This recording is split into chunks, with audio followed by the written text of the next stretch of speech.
mission, should you choose to accept it. It's a quest. It's a quest for fun. Well, The Rock says, why don't we just cut right to the chase? Okay, now he wants to get together. Well, he wants to talk. I want you to do me a favor. I want you to tell all your friends about me. It's showtime, folks! What are you? I'm...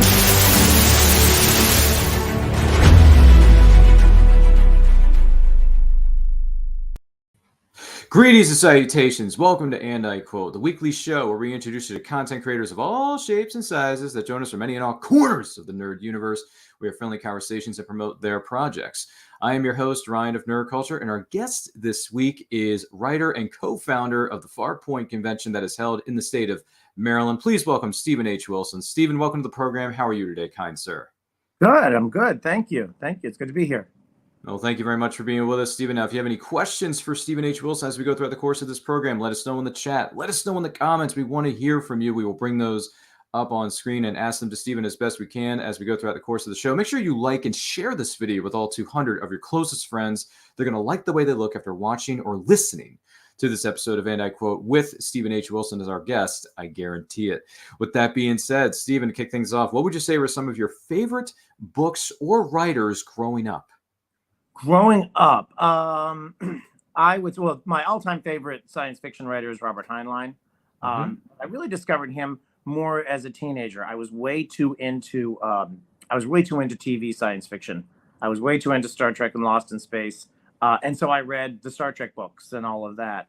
I think the couple of books that stick with me as children's books. I loved a children's novel by Jack Williamson called Trapped in Space. Just kind of a space opera adventure, and the Greek Myths, Delaire's Book of Greek Myths, my all-time favorite children's book. Ooh, all right. Greek Myths, Greek gods. Absolutely, good picks there, no question about it. When did you decide to become a writer yourself? I was like 9 years old, and I think it grew out of we had to write autobiographies as a fourth grade project. And they said, what do you want to do? And so I had to think about what I wanted to be when I grew up. And I thought, I really liked writing this. I want to be an author. And I stuck with it.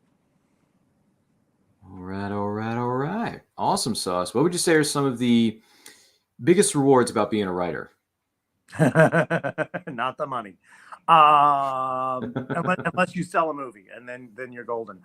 I would say the thing I love best, I do actually love writing. I love the process of sitting and telling a story. I love working out all the details, and living with the characters in my head, because my characters become very real to me. And I've often said this, it sounds crazy, but I let my characters tell me the story. Sometimes they tell me what's going to happen next. I just kind of let them develop. I guess it's like method acting. It's method writing. I get inside the characters' heads. But what I also love on the other side, once I've done writing, I love sharing my stories with an audience. So that's why I love doing readings, and I've loved podcasting. I haven't done it in a while, but I did it for a long time. And I loved live audio theater. We've done Prometheus Radio Theater. I've done quite a bit of live audio theater in the last 22, oh my God, years. And I love the audience reaction and interacting with them and getting to talk to them. Oh my goodness, that is truly, truly amazing. With doing audio and podcasts and audio theater, they call it theater of the mind. Yep. Imagining all this stuff in your mind as the series is being played out. That must be a lot of fun. It is. I mean, doing full cast, we've done studio projects and getting a cast in the studio. We have a great time. And then even the editing, assembling the sound effects, it's kind of like painting, it's well, what would work here? How do I fill in? I've got a dead spot over here. What can I put there? It is a lot of fun. Absolutely. If you don't mind me asking, any class or favorite golden age radio programs that you drew influence from, and maybe some that you enjoy listening to even to this day? Oh yeah, I love Gunsmoke. Is fantastic. What they did with audio, the quality of the writing, just good, solid storytelling. I loved Inner Sanctum and Dimension X actually adapted classic science fiction stories. So those are great programs. And I think another one I really enjoyed was there was a writer named Carlton Morse. He did a soap opera called One Man's Family, but he did a series called I Love a Mystery, which were just really well done mystery adventure shows. So those would be some. All right. I mean, I take it a certain amount of people have listened to this in the past too, but have you listened to the War of the Worlds program that was presented by Orson Welles? I have, and I have performed that script. Ah. And that's a lot of words. I took Orson's part, and never again. Once was enough, ladies and gentlemen. Once was enough. It's hard enough to keep the audience entertained when you're having trouble keeping yourself entertained. So Orson had the presence to do that. That was a real slap in the confidence for me. all good. I mean, that was a historic program for its time because everyone thought they were being invaded at that point. Absolutely. Thought aliens were coming down. Matter of fact, no, they weren't. It was just a dramatization, but everyone thought it was real for the time. For the time, they did. Right. Well, and if you listen to it, it sounded very realistic. Of we're playing you music, and then we're breaking in with news. With the format of the script is really. I think if you actually listen to more than a 5-minute clip of it, you would know you were listening to a dramatization. And if you occasionally read a book, which is a real challenge for a lot of the public, you would know, oh, this is an H.G. Wells story. There you go. Enough said about that. Gee whiz. On the other side of the fence, what would you say are some of the biggest challenges about being a writer? Finding the time. Mm-hmm. Because, again, financially, being a writer, for most writers, for 99% of us, is not rewarding. I know way too many New York Times bestselling authors, and very few of them don't have full-time jobs. I mean, Peter David supports himself in his writing. Keith DeCandido supports himself in his writing. All the others that I know do not. They have full-time jobs. So finding time, that is a real challenge. Timing is everything, folks. Yeah.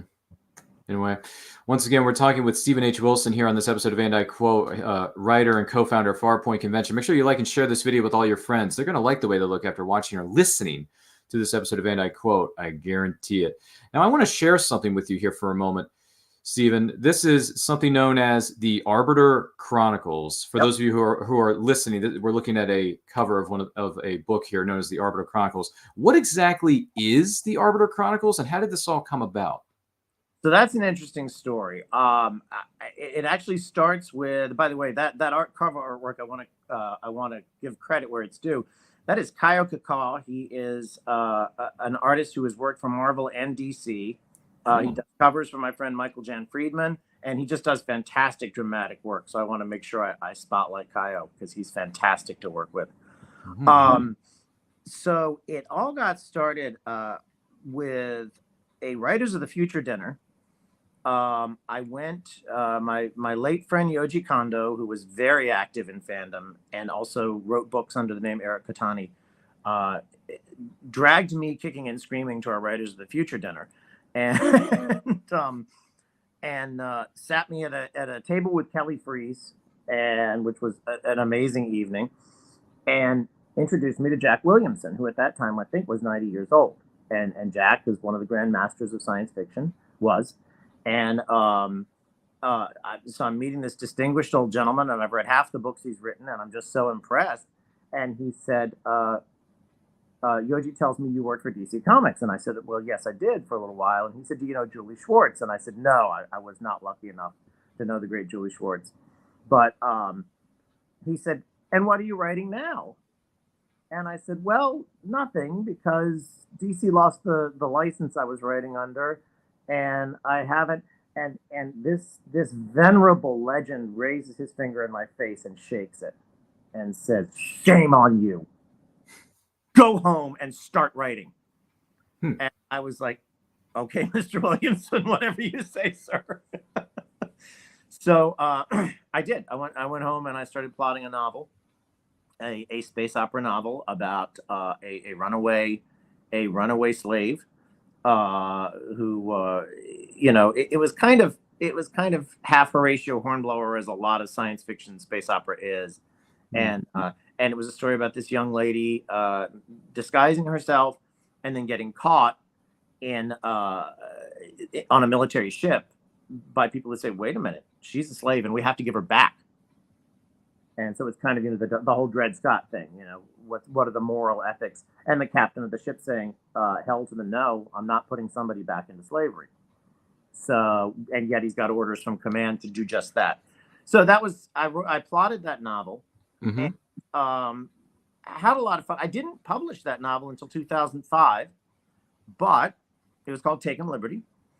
But in the meantime, I was running programming for Farpoint, the convention that I started in 1993. And we had an hour free in the ballroom. Didn't know what to put there. And I said to Sharon Van Blarkum, our chairman, I said, how about I write a radio show? We had done a radio show that got a very small attendance the year before. One of my friends put together that I had acted in, and we had a lot of fun. Didn't get much of an audience, but we had a lot of fun. I said, how about we do a radio show and position it so it's right before a big guest and we'll get a lot of attention, and maybe we can make this a thing and, get people to start enjoying this kind of entertainment more. So Sharon said yes. I wrote a script, and it was using the characters from my novel. Didn't even have a name for the series, but I wrote it as a pilot episode of a 1 hour series. And we did it. The audience loved it. We said, do you want to hear more of this? And they said yes. And so we started writing, largely to perform at conventions. We started writing this series that we named the Arbiter Chronicles. I think actually my friend Scott Farquhar, who did the composing, was the one that named the series. And so I've written now 3 novels three? Yeah, I'm working on a 4th, plotting a 4th. 3 novels and 18 or 20 episodes that I've also novelized. So. Oh my goodness! Well, congratulations to you and your team on this is the success of that, and with it moving forward. That is some, and the cover is really, really interesting stuff. It draws you into certain characters. Like, well, what are these characters thinking? What exactly is their mission? What are they trying to accomplish throughout this whole thing? So that is really fascinating stuff. Once again, we're talking with Stephen H. Wilson, writer and co-founder of Farpoint Convention, on this episode of Van Dyke Quote. Make sure you like and share this video with all your friends. And if you have any questions for Stephen H. Wilson as we go throughout the course of this show, let us know in the comments. Let us know in the live chat. We would love to hear from you as we go throughout the course of this show. With that being said, another image I would like to share with you, Stephen, as well as those of you who are watching and listening. This is called Peace Lord of the Red Planet. What exactly is this all about, and how did it come about? This was a National Novel Writing Month project. I had finished Taken Liberty, and Taken Liberty was my most successful book. It sold the most. It got written up in Library Journal. And it is I don't say self-publishing, I say micropress. I do Firebringer Press. I've published by now, I think, 18 authors. We are not taking submissions now. I'm not doing anything active with it right now, but the backlog is still in print. The back catalog. So I was looking for my next project, and a friend of mine said, well, why don't you do National Novel Writing Month and just go nuts? And so I did. I took the concept of John Carter of Mars, and I flipped it around, and I said, what if instead of a Confederate war veteran who likes to fight, what if a Quaker doctor got sent to a barbaric civilization where everybody wanted to fight and everybody wanted to kill? And what if, by refusing to fight but showing the courage of his convictions, he became the leader? He became, this idol to this barbaric society. And so that was basically the story of Peace Lord. It took a lot of left turns. There's a lot of content in there that surprises people. I played around with morals and values and sexual customs and everything, and it made some people uncomfortable. But I like what one reviewer said best, that when he said, "If this book makes you uncomfortable, then it's doing its job." So. That is a fair point. That is certainly a fair point. Fair point. That's amazing. Well, thank you for sharing that with us. Any special memories for you from being at conventions or other events, whether you were there as a vendor or there as an attendee? So many. I've been doing this. I went to my first convention in 1981. It was a creation con, which was, in those days we referred to creation as the McDonald's of conventions. They were very efficient. They delivered a solid product. But they also kind of moved in and pushed out fan run cons, which I'm proud to say they were never able to do in Baltimore. Because they could afford more, they could bring the bigger guests and everything. And our attitude about that was always, being in the local fan crowd that did the conventions, our attitude was a convention is more than a guest in a dealer's room. It's panel programming, and it's the social stuff, and it's encouraging what we didn't call costuming. Now it's cosplay. That term is relatively recent, but it's encouraging creativity was the biggest thing. And so that was my first convention, was just a little comic show. The guests were Brent Anderson, who used to write Kazar for Marvel, and Joe Rubenstein was one of the great anchors. And it was a tiny little dealer's room and a couple of talks.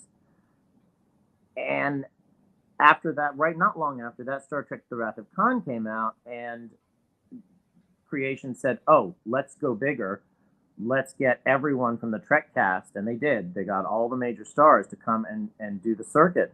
And so that's when they would be in DC. I would go see. I saw Jimmy Doohan, George Takei, Nichelle Nichols, Mary Buttrick, Walter Koenig. And at one of those cons, I'd gotten inspired. I wanted to write fan fiction. I had discovered fanzines. I wanted to write. I ultimately wanted to be a pro Trek writer. Became one in a very small way. But I discovered a flyer for a convention called ClipperCon, which was the first one was held in 1984. And actually, that's where I saw Nichelle Nichols for the first time. She was the headline guest. And that was my first fan convention, February of 84. And I was hooked after that. Then I had to go to all of them. I had to go to every convention that was in the area. And I learned how fan conventions were different. So that's been a 41-year career of attending. I very quickly fell into planning and working them. I have worked literally every position there is to work at a convention except running the game room. My goodness gracious, so many positions to be a part of at a convention, respectively, so little time. Yeah, and favorite stories, I've met so many wonderful people. I think the ones that have stuck with me the most would be William Campbell, who played the Squire of Gothos, and Captain Koloff the Klingon on Star Trek. Michael Ansara, who played so many roles, Mr. Freeze in Batman, the animated series. And they are two of my definite favorites. I love Felicia Day. We've worked with her a couple of times. Just so many wonderful people. Well, that is just truly amazing. So thank you for sharing that with us. What advice would you give to aspiring writers? Right. Absolutely right. Exactly what Mr. Williamson said to me. Shame on you. Go home and write. It's not about money. I would say believe in yourself, because you have to. Believe that your story is worth telling. And find what's unique about your voice. I think that's the hardest part, because a lot of us get into writing because we want to write what somebody else is doing. Ray Bradbury wanted to write Buck Rogers. How many authors started out wanting to write Star Trek? Here's one. So it can take a while to find your own voice because you're trying to be someone else. A lot of more literary writers wanted to be Robert Heinlein. And so that's probably the biggest thing, is find what's unique about your voice, and tell those stories, and absolutely believe in yourself that your story is worth telling. And apart from that, I can get into a lot of mechanics. I actually enjoy reading new authors' stuff and giving them some advice and hoping I don't make them cry. Gee Willikers. That actually segues into our next question. Who are some of your favorite writers of today? Oh, of today, that's a challenging question. Diana Gabaldon. I think I'm reading the last of her fiction books that I've not read right now. I like my friend Phil Junta. I'm going to plug him. Phil is a paranormal writer, and he wrote the scariest book I've ever read. It's called By Your Side. Wonderful ghost story. Who else can I throw out there that's current? I would say if I name my favorite living author, it's Alan Dean Foster. But Alan, I don't believe, is working right now on any new projects. But he was mega prolific for a long time, and we were privileged to bring him to Farpoint and meet him.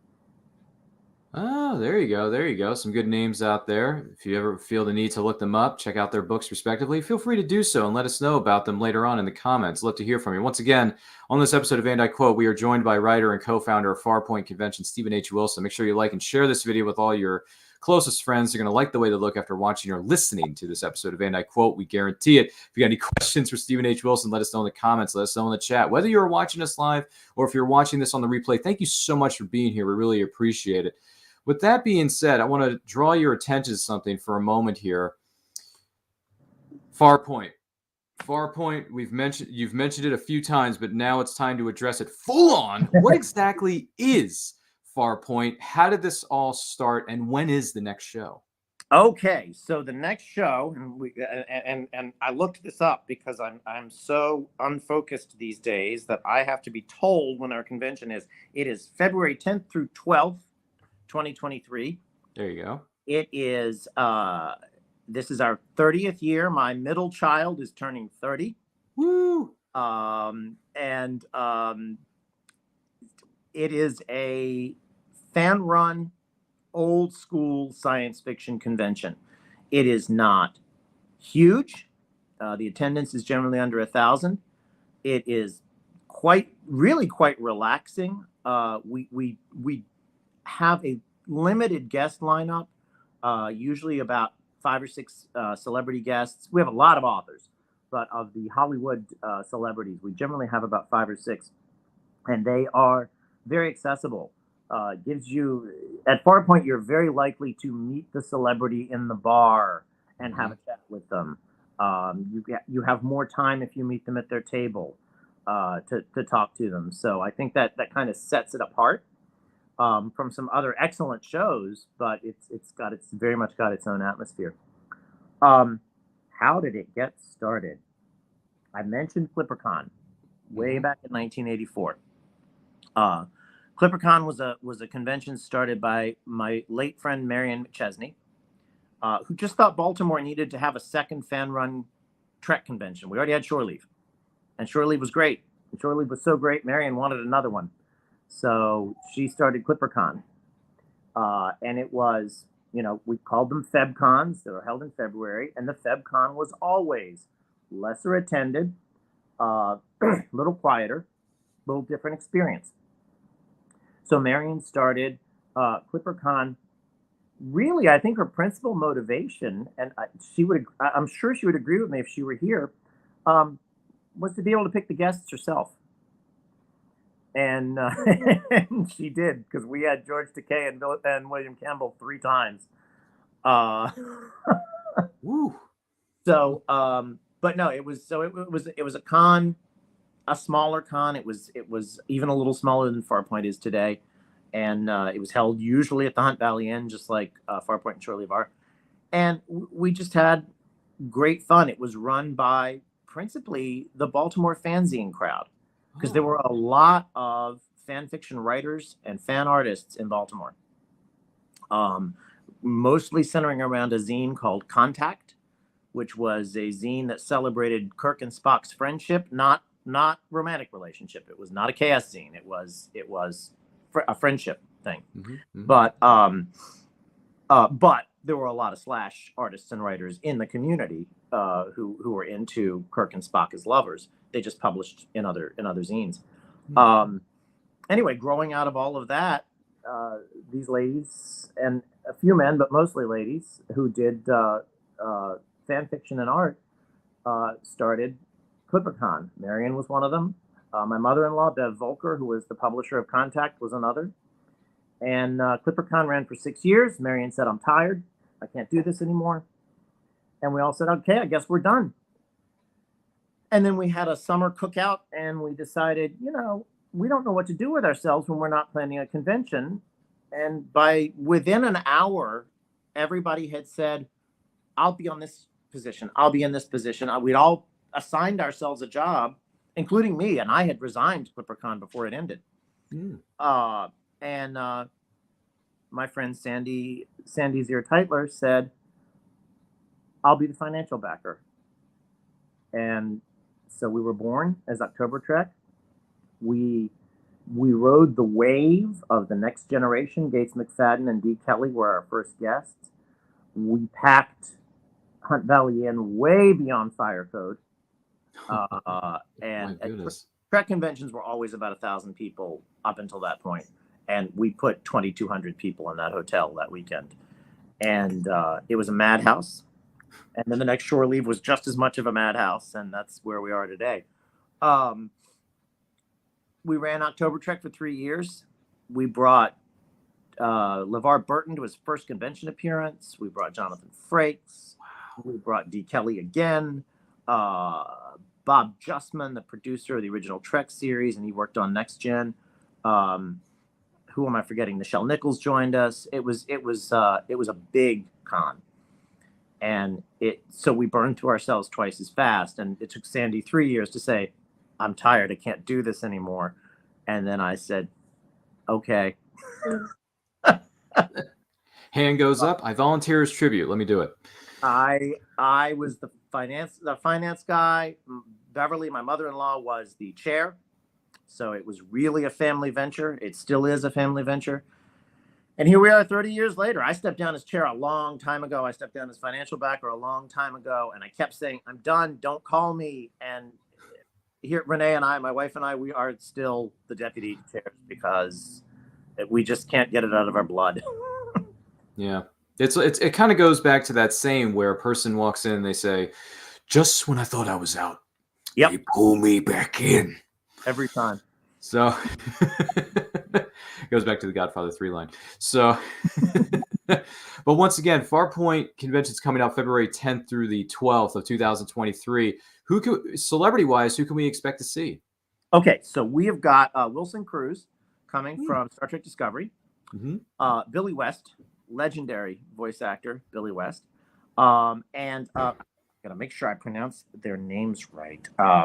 We have a father and daughter team, Carlos Alazraqui. Oh, yeah. And his daughter, Riley. Mm-hmm. Riley is in Star Trek Prodigy, among other projects. And Carlos has done everything in the world as a voice actor, and including the Taco Bell Chihuahua, which oh my goodness. Just when you thought you've heard everything on this show. Yeah, and we love voice actors at Farpoint. I think a lot of cons overlook the voice actors, and we love the voice actors because they have the best stories, and they're just such natural entertainers. So yeah, we always have a slot for a voice actor, and this year we got really lucky and got both Carlos and Riley. Oh man, that is amazing stuff. Well, links to where you can follow Stephen as well as learn more about Farpoint Convention and to sign up to register to be a part of it are located within the description of this video. So make sure you check out those links respectively when you have an opportunity to do so. That is amazing stuff. I'm looking forward to being a part of next year's show with Farpoint. I'm so looking forward to seeing everybody there. And one of the guests, you mentioned Billy West. I mean, I grew up watching Doug, the animated series on Nickelodeon as a 90s kid. So for him to be the voice of Doug, Roger, and a whole bunch of other characters respectively in that show, it's going to be good to see him again. I did see him once prior. I saw him at Fan Expo in Philadelphia earlier this year of 2022. That was fun to see him. It was good to talk to him a little bit, and he was actually doing the voice to a degree as we were talking. So I just thought that was, a voice he did 30 some odd years ago. He hasn't lost his touch at all. So my hat's off to all the voice actors and actresses that are out there that are continuing to do this wonderful work known as voice acting and can still remember certain lines from certain episodes featuring their respective characters, because that's not always an easy thing to do. So summoning all those voices. One of my favorite moments. We did a spoof of Aliens, Sure. done as a 30s madcap comedy with Katharine Hepburn, and oh geez, it was so much fun. And in the role of that, oh God, I've lost his name. The role of Burke, the actor from Mad About You played, and Stranger Things. In the role of Burke, I had written it for Peter Lorre. Mm-hmm. Well, Rob Paulson, Pinky and the Brain, among others, was Ninja Turtles with us. Yeah, Ninja Turtles. Rob was there with us, and we're backstage and we're going over, and he said, so how do you want me to do this character? And I said, I want Peter Lorre. And he looked at me and he says, I don't have a Peter Lorre. And so I did Peter Lorre, and I said, I know you could do this much better than I can, but I did. I did my Peter Lorre, and you know, so, and I'm directing, so I go out on stage and I start working, and it comes time where we introduce the character, and Peter Lorre walks in behind me and starts talking. It was amazing. I was like, oh my God, what happened to Rob?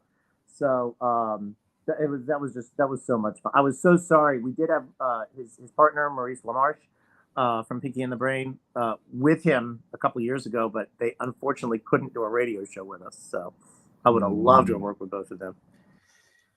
Legends in their own right, with all due respect. Once again, we're talking with writer and co-founder of Farpoint Convention, Stephen H. Wilson, here in this episode of And I Quote. Make sure you like and share this video with all 400 of your closest friends, because they're going to like the way they look after watching or listening to this episode of And I Quote. We guarantee it. Let us know if you have any questions for Stephen H. Wilson in the comments in the live chat. Looking forward to hearing from you as we go throughout the course of the program. But with that being said, I do want to let you know that this episode of And I Quote is indeed powered by our good friends over there at Poddex. Now, Poddex are the hottest new tool for podcasters looking to have more meaningful conversations or gamify their podcast. You simply shuffle up the cards, you ask a question, you let the content roll. Get yours today at poddex.com. Use the promo code Ryan10. That's Ryan10, RYAN10, for 10% off your order. You're not going to miss out on that opportunity.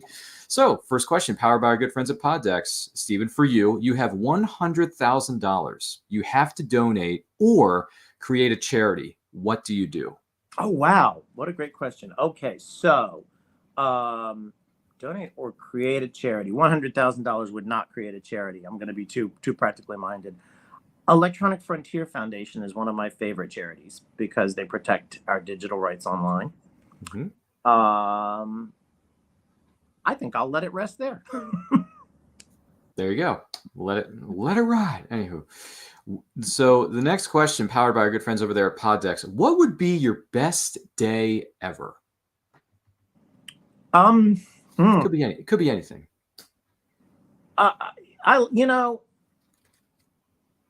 love two things in life, and one is writing and the other is my family. So my best day ever would be some of each.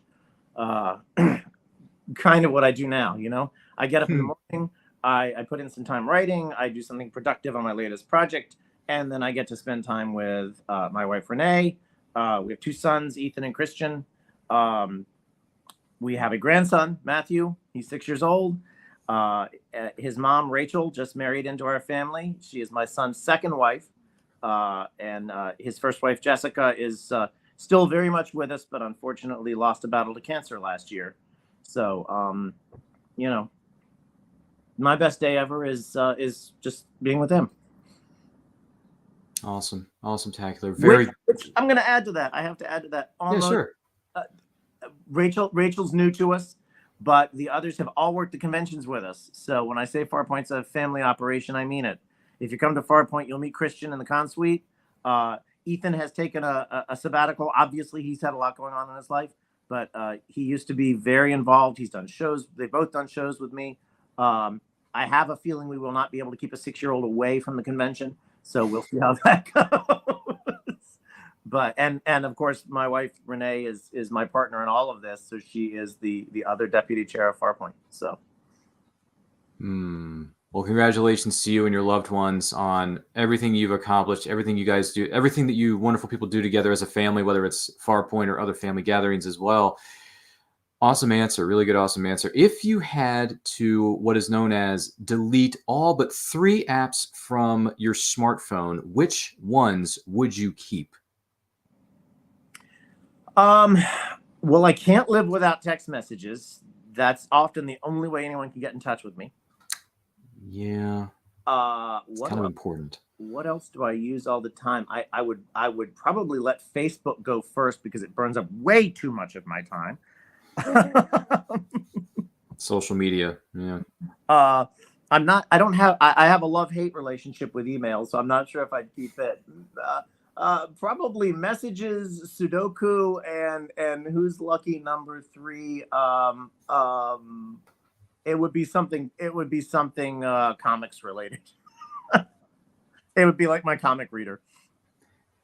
Comic reader. There you go. And hey, life is better when reading. So yep. I like reading books or comics as much as the next person, respectively, of course. So there you go. No harm, no foul. If you could undo one moment in your life, what would it be?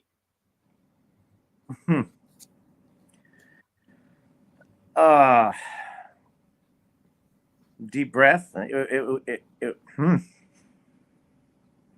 Give me a second. It's okay. It would be the day last June when we lost Jessica. Yep.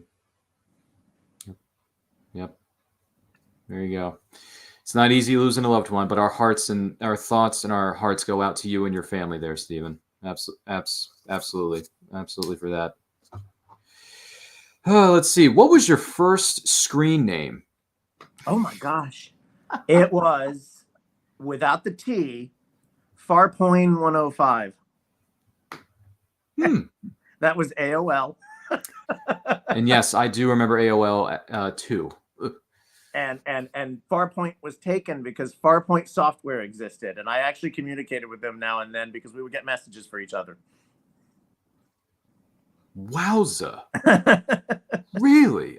My goodness gracious! I was not aware of that. See, the fun things, you learn something new every day, whether it's on this show or something else. You never know. Just the way it is. It's with all due respect, it's just the way it is. Gee whiz. Well, I do want to take an opportunity to thank Stephen H. Wilson for being our guest on this week's episode of And I Quote. Stephen, where can the person watching or listening to this find you on social media and everything that you have coming up? I am on Facebook under Stephen H. Wilson. I started using my middle name. You probably noticed, Stephen Howell Wilson, because there's another Stephen H. Wilson who's a novelist. So I wanted to distinguish us. So I'm on Facebook. I'm on Twitter, both under Stephen H. Wilson with a V. And I'm on. I have a website, stephenhwilson.com. I try to blog every week. Sometimes I make it, and that's where you can find me. Awesome. And once again, those links are located within the description of this video. So make sure you're following Stephen H. Wilson and everything he has coming up, as well as Farpoint Convention. It's coming up sooner than you think. So stay tuned for that. That's going to be a lot of fun. Stephen, thank you so much for being here. Do stick around, as you and I are going to be talking for a little bit in the backstage area here momentarily. So stick around, Stephen. Thank you for being with us. My name is Ryan of Neuroculture. Follow me on Twitter and Instagram at RyanRPM5. All my projects are there. You can check out past episodes of And I Quote, whether you want to see the video version or an audio version of these episodes. They're available in the links that are located within the description of each and every one of our past videos featuring episodes of And I Quote. Keep that in mind as we go along. Also want to thank our good friends over there at theradbear.com. If you're looking for some killer nerdy thwag, whether it's from Power Rangers, whether it's from Stranger Things, whether it's from the Neverending Story, your favorite anime properties like Dragon Ball Z, maybe Gundam, something like that, check them out at theradbear.com and make sure you use the promo code RYAN10. That's RYAN10. RYAN10 for 10% off your order. You're not going to miss out on that. Also, I want to let you know our next movie anniversary watch-along event is coming up in a matter of a few weeks.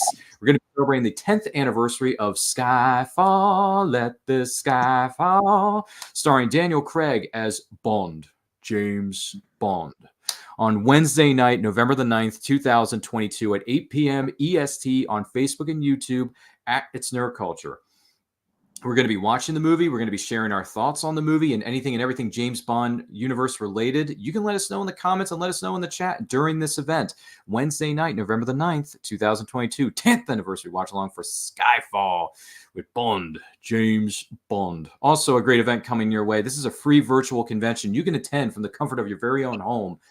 Presented by Back of the Cereal Box. It is called the Multiverse Fundraiser. We are going to have celebrity guests. We're going to have very special panels featuring incredible people talking about different things, whether you are aspiring to become a writer, if you want to learn more about artistry, things like that in the nerdy realm. The Multiverse Fundraiser is something you're going to want to check out on January the 20th through the 22nd of 2023, presented by the Back of the Cereal Box Network. Go to www.themultiversefundraiser.com, as you see on your screen right here at this very moment. It's also going to be called the Ritter Rally. All the proceeds are going to be donated to the legacy and the memory of the late great John Ritter and his family.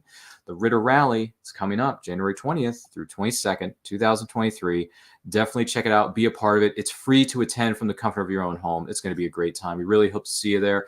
In the meantime, make sure you like, comment, share, subscribe, smash that notification bell so you get notified, of when our new videos go up. In the meantime, stay healthy, stay strong, stay safe, and remember, life is better when reading. Take a look. Famous Faces and Funnies in Melbourne, Florida is leading the way in pop culture fun. From comic books and graphic novels to Funko Pops and collector's items, Famous Faces and Funnies has it all. Rick Shea and the professional team at Famous Faces and Funnies are friendly and knowledgeable. Whether you're looking for toys, props, collector treasures, or a new comic book, Famous Faces and Funnies is your one-stop shop. To find Famous Faces and Funnies on Facebook and Twitter, just type at FFF Comics.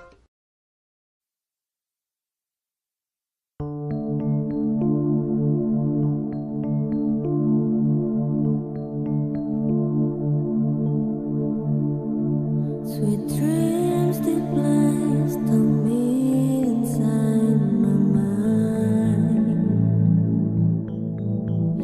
Chance my truth, twist the past, my memories are fading fast. Am I still missed?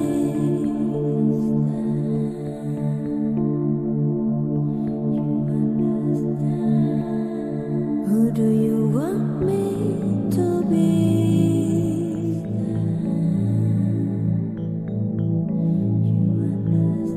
Am I still missed? Join author Gary Zeiger for an animatic short film based on his breakaway Stingray novel series. Watch this animatic short based on the novel Stingray, You Can't Hide Forever at stingrayseries.com. In Stingray, You Can't Hide Forever, Captain Epsilon is putting the band back together to rescue his protege's little sister from the evil conglomerate, while keeping his state-of-the-art warship Stingray out of their hands. Watch as the adventure unfolds in the groundbreaking animatic short at stingrayseries.com. Then, join the crew of Stingray with the next novel in the series, Stingray Prophecy, where Captain Epsilon and Dr. Zubre are pivotal players in an ancient prophecy. Can they reunite the people of two worlds before they destroy each other?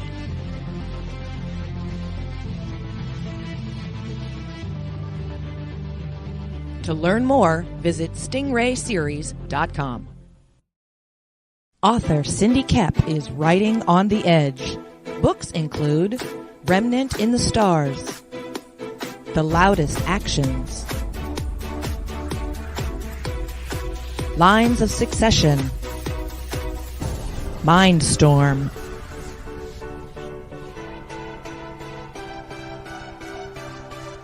Condemned Courier, the Yerushalayim series,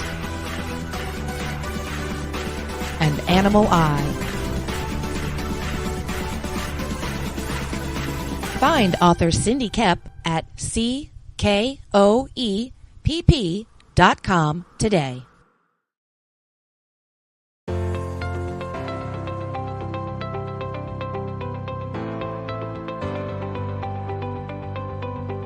You've worked hard and written a great book. Now it's time to give it a great cover. If you're an indie author or small press publisher, Plasmafire Graphics is your source for affordable cover illustration and graphic design.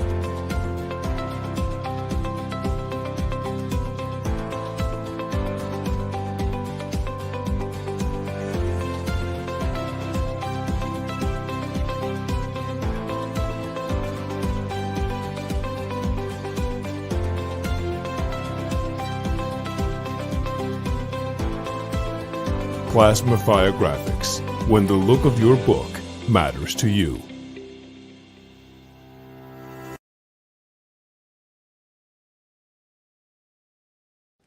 Good morning!